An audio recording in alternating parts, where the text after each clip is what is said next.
Good morning, everybody. We have to spend something like 10 minutes, maybe less, on the last subject of first-order phase transitions and thermodynamics. And later on, we will start dealing with statistical mechanics to the end of this semester. So I remind you that we have developed the Gibbs-Duhem equation,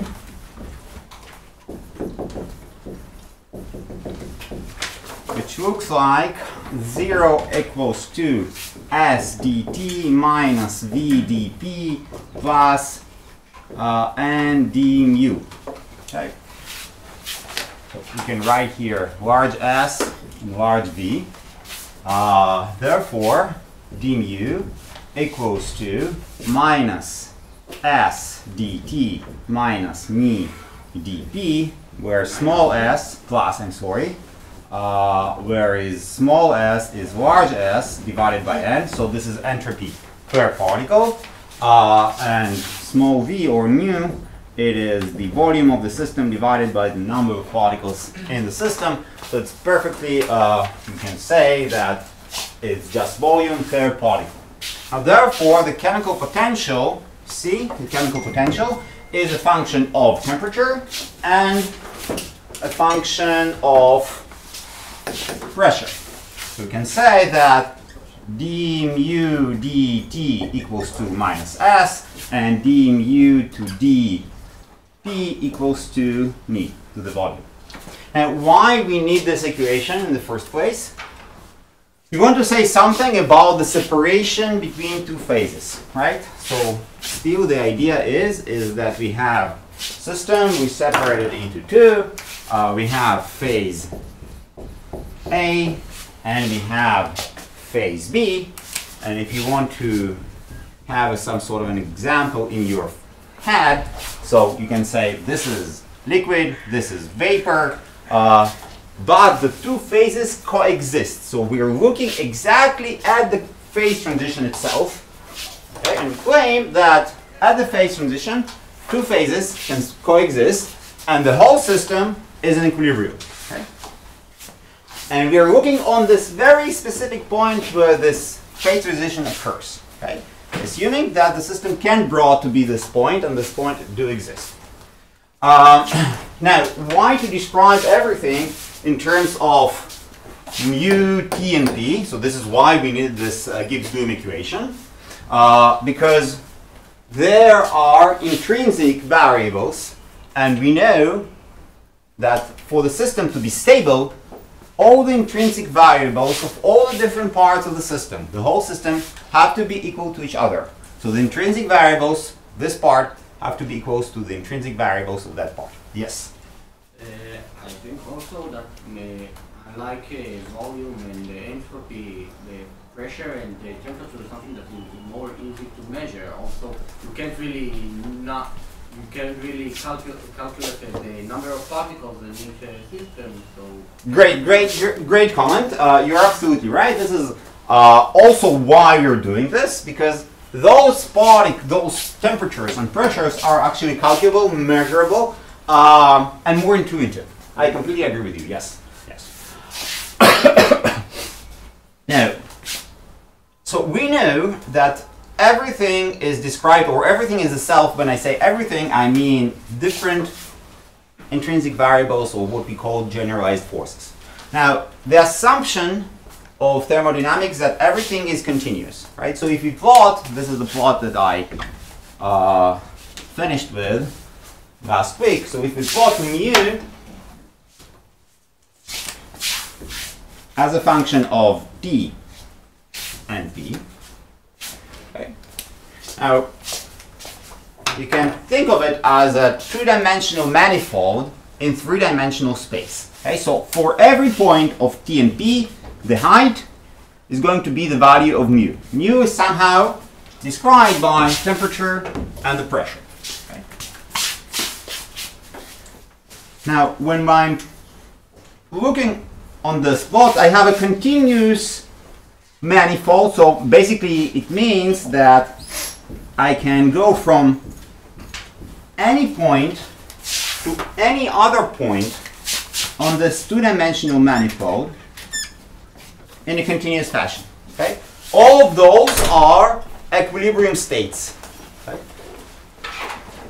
Thermodynamics dictates that everything should be continuous, but it doesn't say anything, absolutely anything, about the derivatives. Okay? So the function is continuous, but the derivative of this function, or the derivative, what is it? The rate of the behavior, the rate of mu, can be discontinuous. And this behavior, this mathematical discontinuity, this is what we associate with phase transition. So we have, this is going to be our phase A, and we are going to have phase B,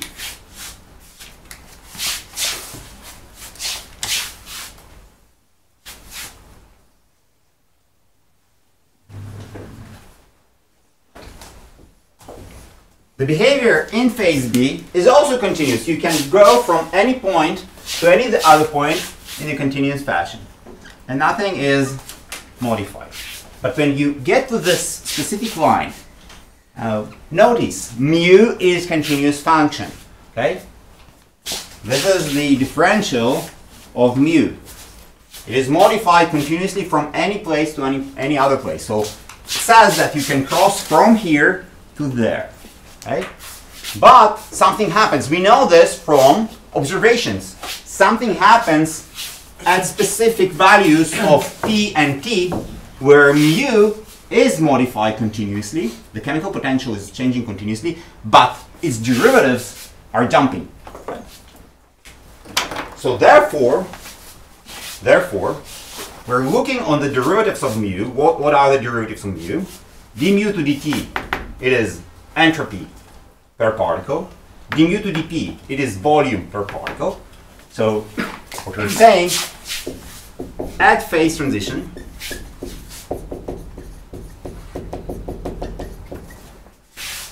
S and or ni are going to experience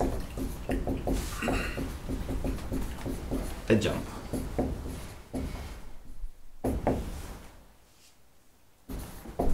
Discontinuity of the derivatives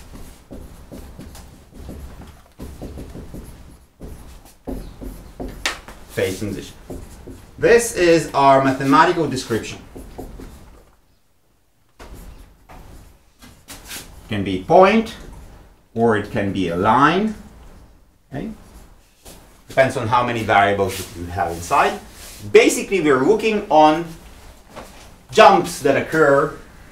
They cannot occur at the function itself. The function has to be continuous. Okay? This is the basic assumption of thermodynamics. Because you can go from one equilibrium state to another equilibrium state in a continuous fashion. But derivatives don't have to be continuous. Not the first derivatives, not the second order derivatives, not the third order derivatives. And the minimal order of the derivatives that are discontinuous tells us what is the order of the phase transition. Most of phase transitions that you are familiar with are first order first transition. So when water is boiled, and it can, not continuously, but it actually overcomes, it heats up and it becomes vapor, it is first order phase transition. Right? But if I will take a paramagnetic system and I will start to cool it down, at some point it will become ferromagnetic. What it means, it will have a self-induction, self-magnetic momentum, without me doing anything, but just cooling it down. Okay? So this transition from paramagnetic behavior to ferromagnetic behavior, okay? So the system is not magnetic, I cooled it down and suddenly it became magnetic. This is a second order phase transition. We will see this in the future. Alright, so the interesting quantities to look on are, at least for the first order phase transitions, this is entropy per particle and volume per particle. If you want some sort of a picture that you keep inside your head, think about it in the following sense. So if you have a liquid, right, So it's not exactly an ordered system, but all the molecules are somehow connected to each other.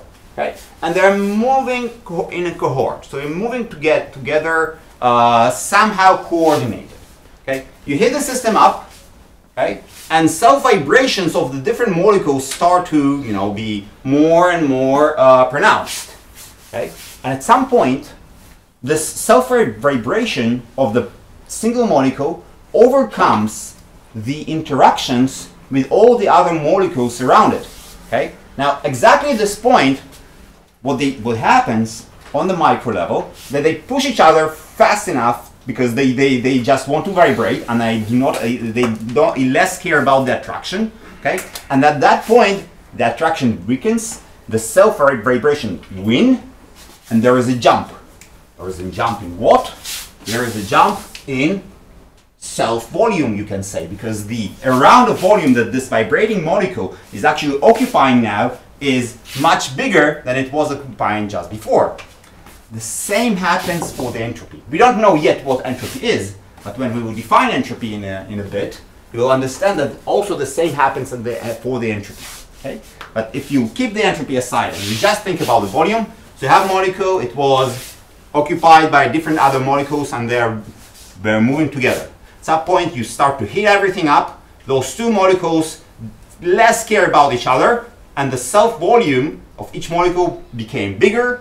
There is a jump, and the whole system, it happens on micro scale, but to the whole molecules, to the Avogadro number of molecules together, and the small jump that happens on the level of a single molecule is actually now becoming a big jump on the level of a macroscopic system. This is why we suddenly observe this transition from liquid to air bubbles. It's pretty drastic. Okay. One last thing is how I determine this phase transition point line whatsoever.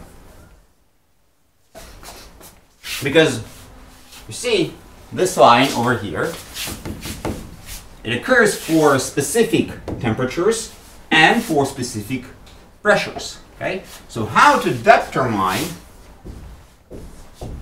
the exact values or the functional form of this line. Okay? So this is also called coexistence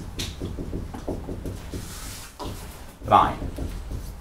At coexistent line, the system can be separated, at least for the first order phase transition, into part of the system to be in phase A and part of the system to be at phase B. You step infinitesimally small step outside of this coexistent line, you become completely in one of the phases, either phase B or phase A.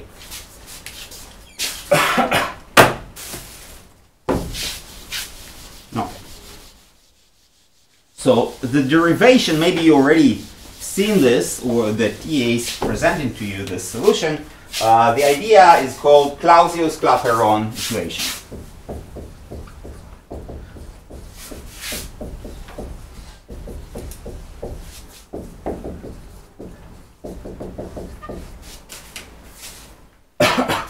So you have pressure, you have temperature, in between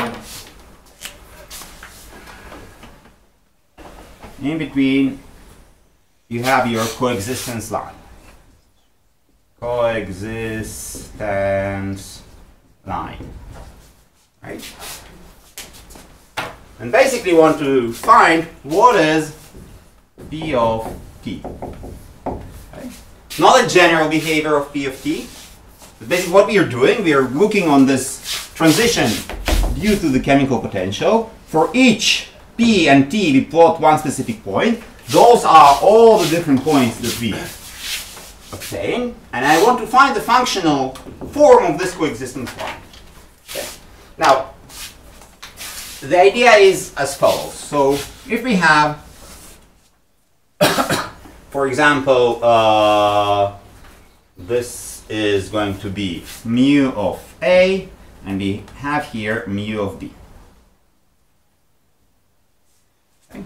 We always use that there is this chemical potential has to be exactly the same on the coexistence line. Okay? So although at different phases the chemical potential is different, on the coexistence line itself it has to be exactly the same.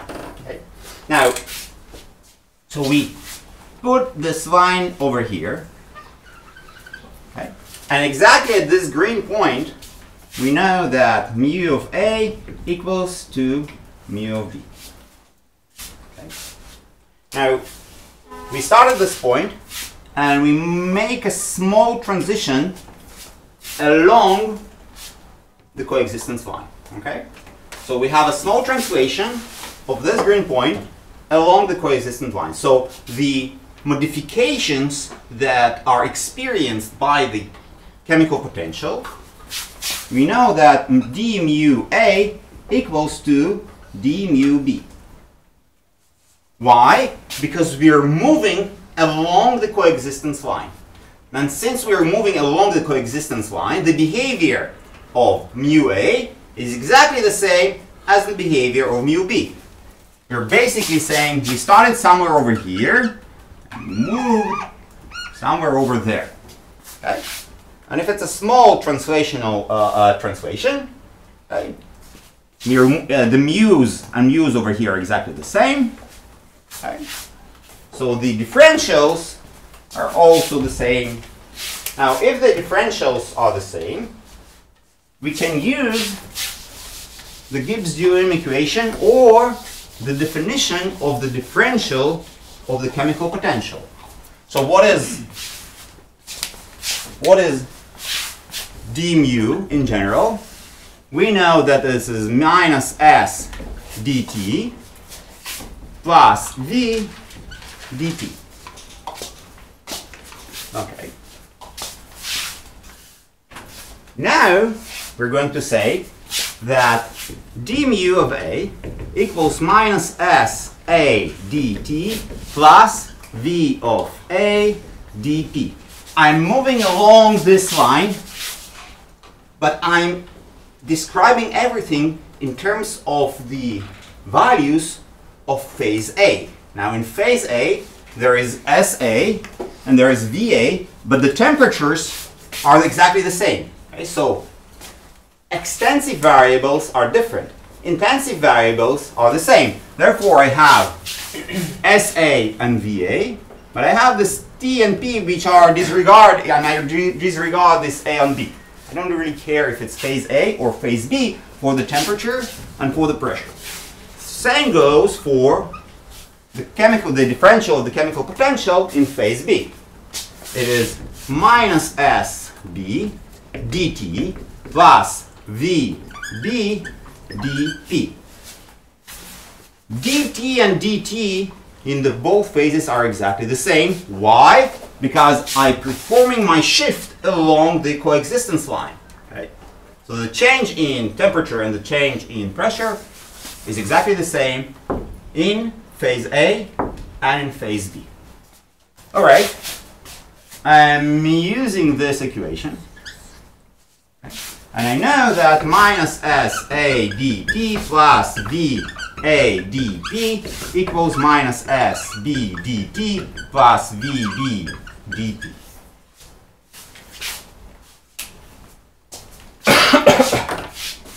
Great.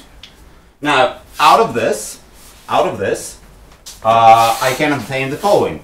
VA minus VB dP equals to minus, or SA minus SB dt. And dP and dt equals to minus SB minus SA divided by V A minus VB. You know what? Let's forget about this minus. A, V, B. This is the Clausius-Clapeyron equation. It's useful when you know about how much the entropy was modified when you're crossing from one phase to another, by how much the volume have jumped when you're crossing from one phase to another. And if you know those quantities, for example, from experiment, or somebody have told you, or there is an equation of state that you can use in order to find those quantities, all right, then I'm sorry, you can discover what is exactly the shape of the coexistence line. There is always a question, because usually you use those in some simple questions that TA provide you. So there is always a question how I find entropy, right? Because we haven't defined entropy. We know that if everything is quasi-static, etc., etc., etc., we can connect entropy to the amount of heat. And usually in all those questions, the amount of heat that was emerged or absorbed in the transition is somebody have provided to you. Therefore, you know, if you know the amount of heat that was absorbed or expelled, you know that the amount of entropy that was absorbed or expelled. Anyhow, practical equation, mostly used in simple questions. All right, so yes. In this derivative, we don't assume any other quantities are being held constant, correct? We just assume. Right. So we just assume that we are on the coexistence line. Exactly. Exactly. Now, moreover, you assume something pretty simple, that everything is described by that you have mu s and t. I'm sorry, mu p and t are the only intrinsic variables, intensive variables that you have inside your system. Now, this assumption means, for example, that you have only one type of particles. For example, if you had two types of particles, it's going to modify everything, because mu is the rate of change of energy with respect to the change of the number of particles of a specific kind. If we had two kinds of particles, we would have mu1, mu2, p and t. Right? And all this description that I've showed to you, it had to be modified not to two-dimensional case, but to some three-dimensional case, and etc., etc., etc. So there are infinite number of generalizations, because you can have many number of types of particles, etc., etc., etc. But the generalization is really straightforward. Okay? And we are not going to, I'm not ever going to ask you anything about the different kind of particles for phase transitions. So for us, because we are only using one kind of particle, pressure and temperature, this description is sufficient.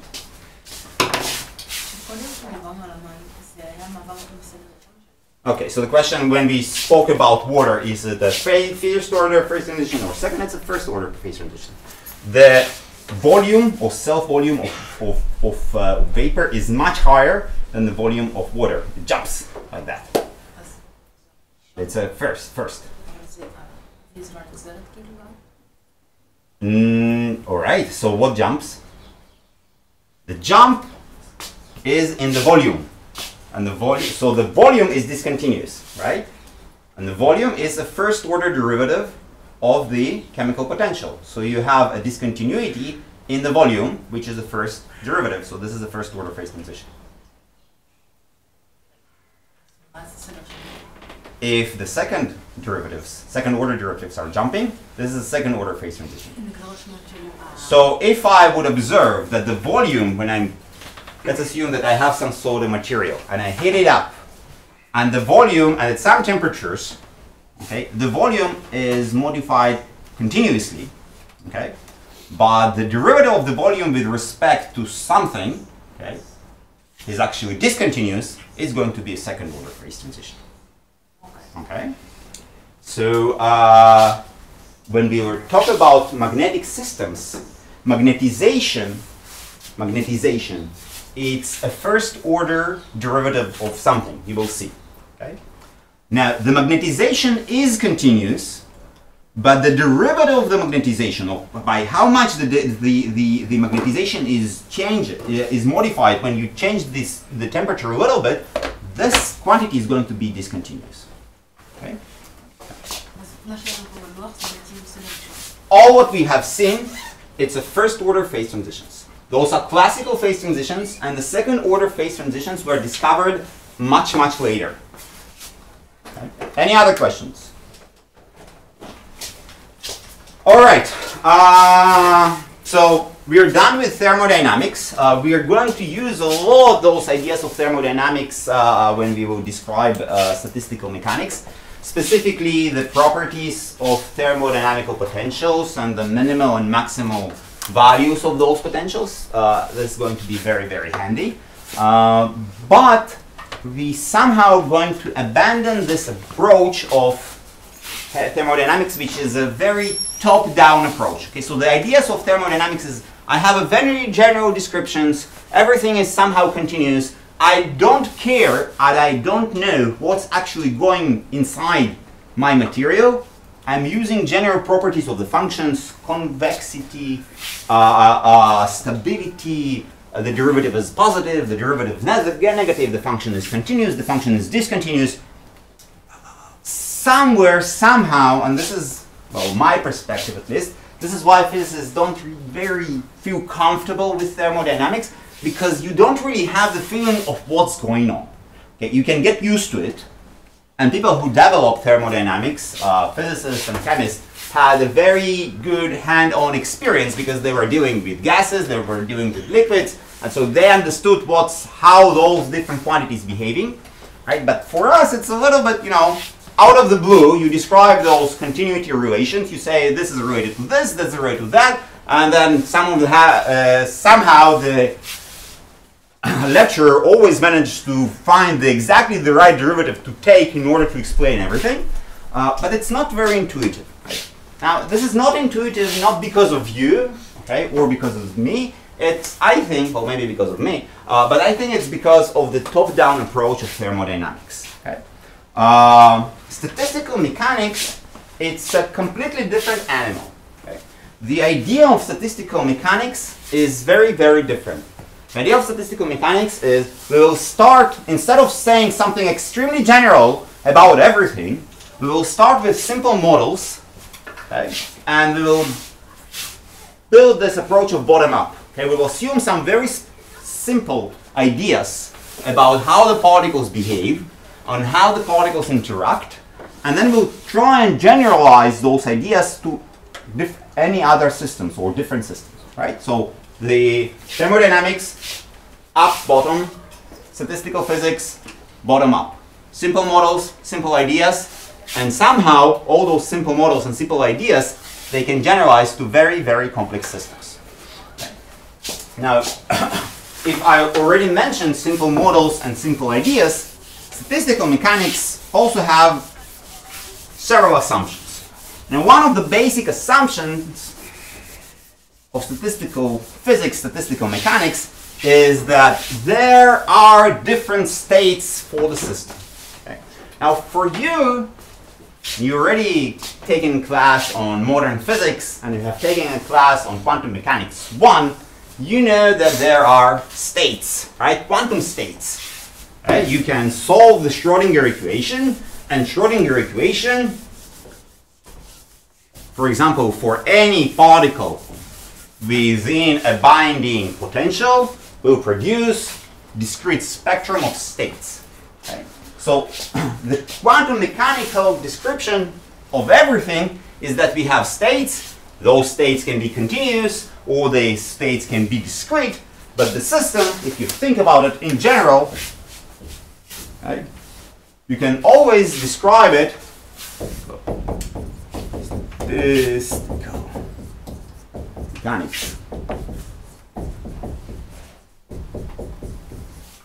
System can always structured as some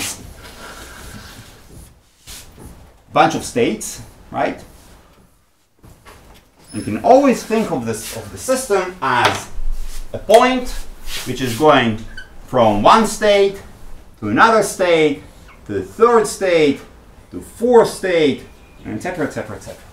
Right? So the evolution of the system as a function of time is always the system that crosses from one state to another, to another, to another. Right? This is the basic assumptions. There are different states. Now, in classical physics, it is not exactly so.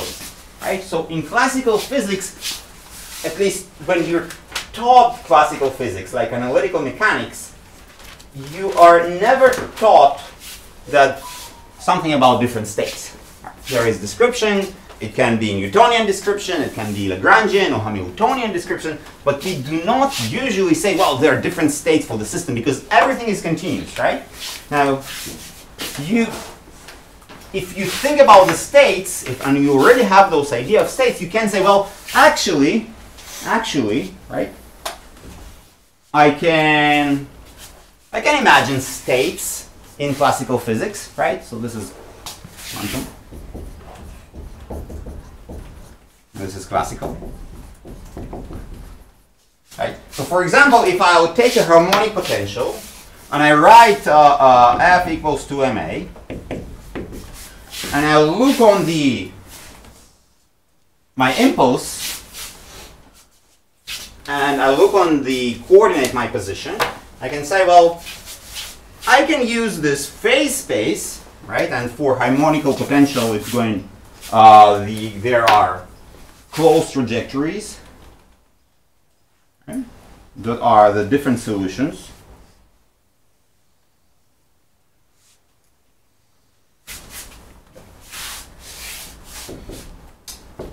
So this is phase space of harmonic potential.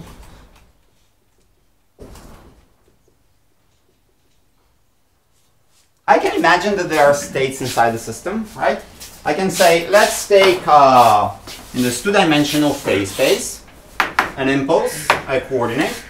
Let's take a small square of the space, okay? And I'll call it dr, or this is dp, and this is dr, and this is one state of the system.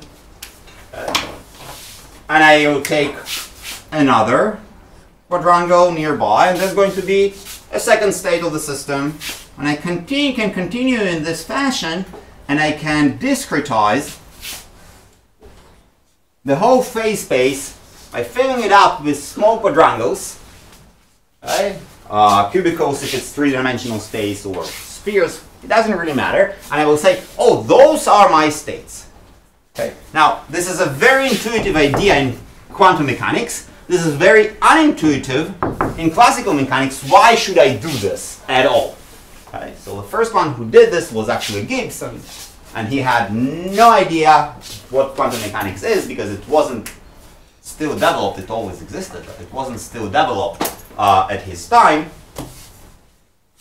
Those are the ideas of statistical physics. There are states. Okay? The system evolves from one state to another. How the system exactly is evolving? Well, we can have classical description, we can have quantum description, Schrödinger equation, etc., etc., etc. But the system is always moving from one state to another. Okay?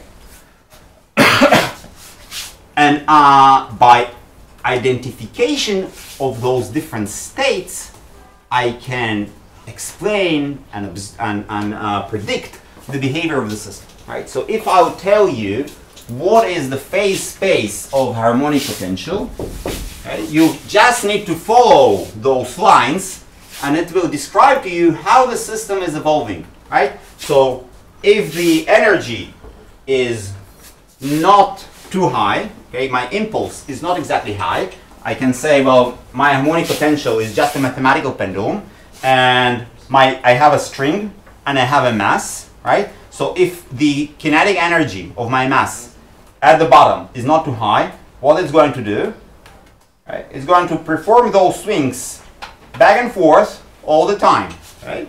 So what will happen over here, the involvement of the system follows a very specific line in the phase space. Okay?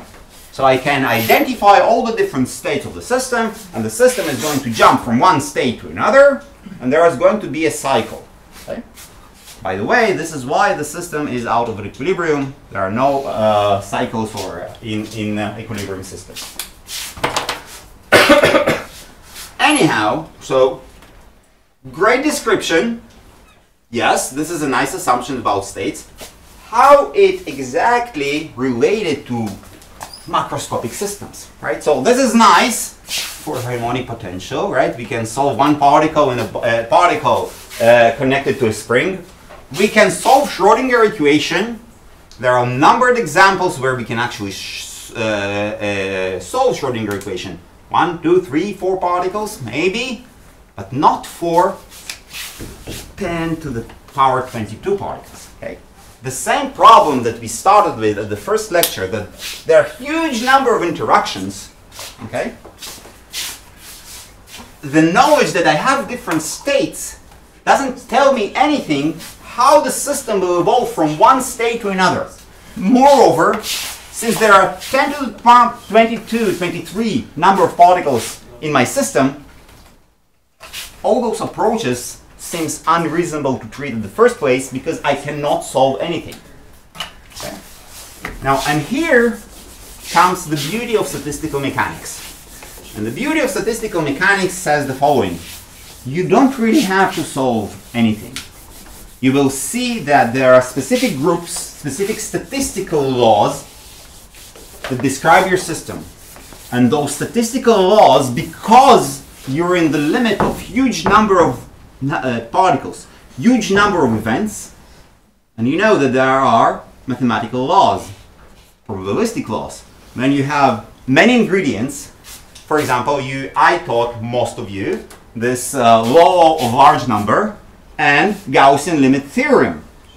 At some point, if I have enough of something, probabilities won't care about what exactly this something is. Okay? And here is the strength of statistical physics. Because we have a lot of particles, we can sometimes forget about the intrinsic interactions, and the statistical laws will prevail and will lead us to the true behavior. Describe the true behavior. This behavior is not applicable where we're talking about 10 particles. It won't work. Because we're talking about huge number of particles, statistical assumptions, crude, very crude and simplistic statistical assumptions, they will work. Okay. Now, where we're going exactly? So let's assume that I have a system, and it's a very complicated system with many states, and I cannot solve anything. All right? From first principles, I cannot solve anything. But let's assume that I'm looking on the energy of the system. Okay? Let's assume I'm looking on the energy of the system as a function of t. Okay. Now, if I'm looking on quantum system, for example, which is properly discretized, okay, what I will see is that the energy jumps between different states.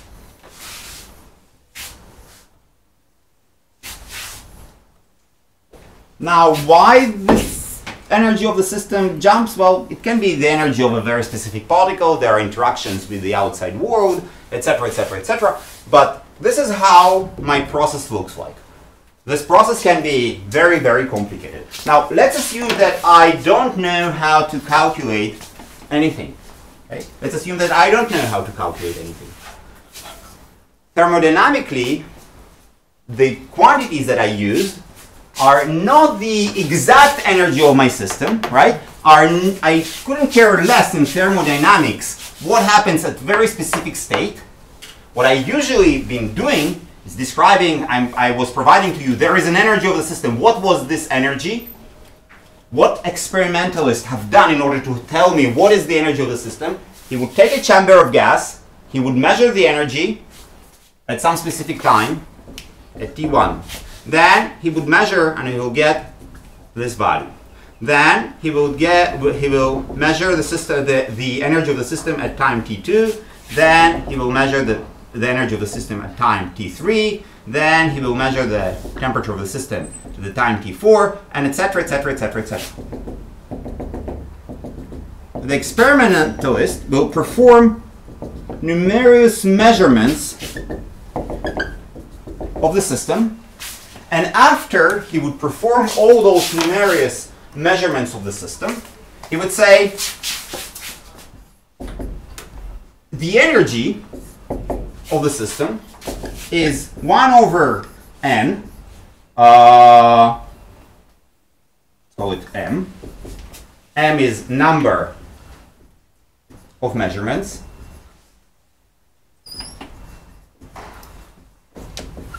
Okay. And then I will sum from I goes from 1 to m, E, T, I. Okay.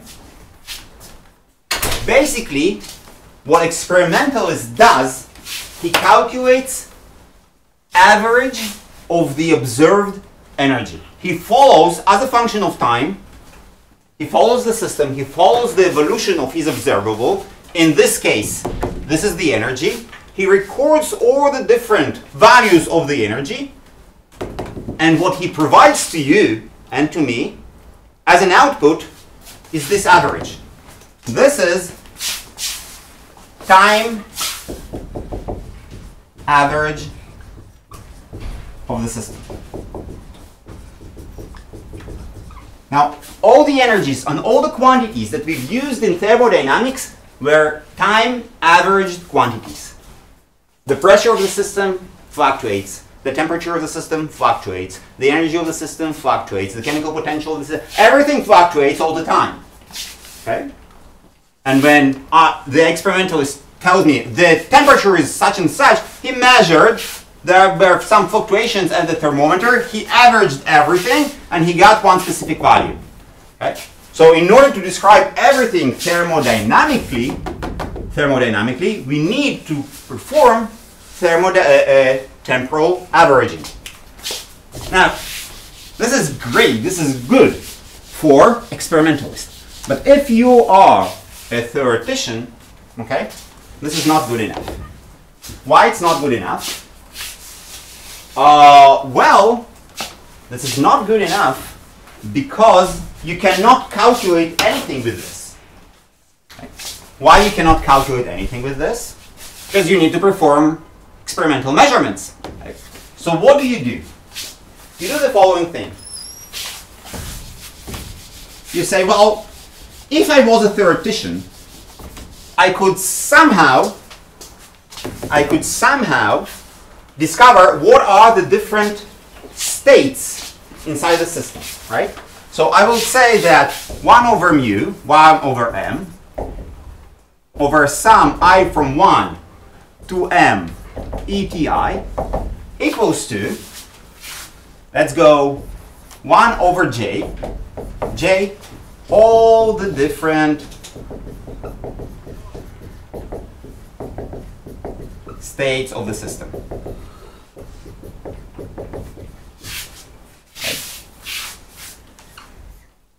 I would put here 1 over nj, the number of times the system visited state j multiplied by ej, right? Instead of counting all the different observables, I will say this is my state j, this is ej. I will count how many times I visited state j, okay?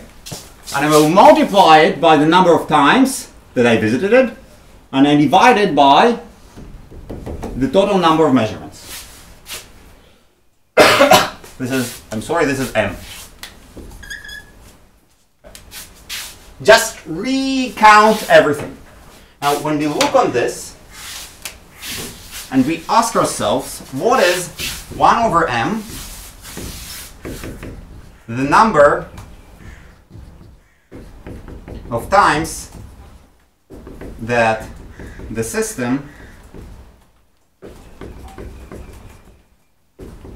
visited EJ.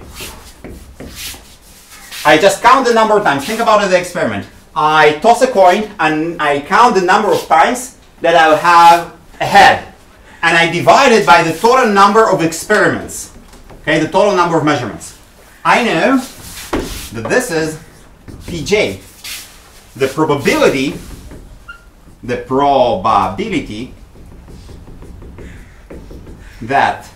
the system is in state J. Okay. Therefore, all of this goes where? A sum over J, Pj, Ej. Okay. So I'm starting with time average. Okay. This is time average, just counting all the number that of observables that I obtain in an experiment. And this time average is ensemble average. Okay? Here, there is no time involved.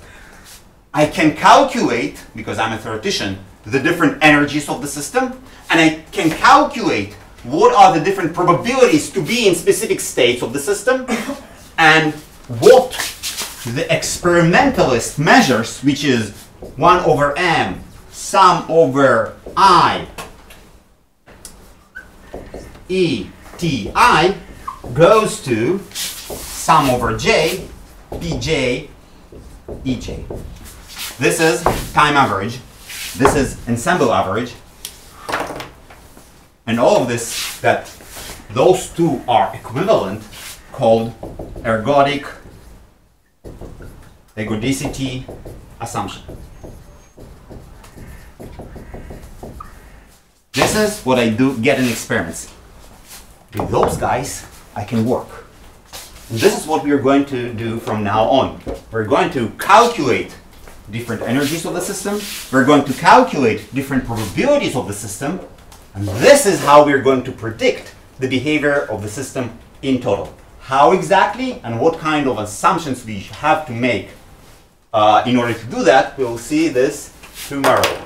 Sorry for being late.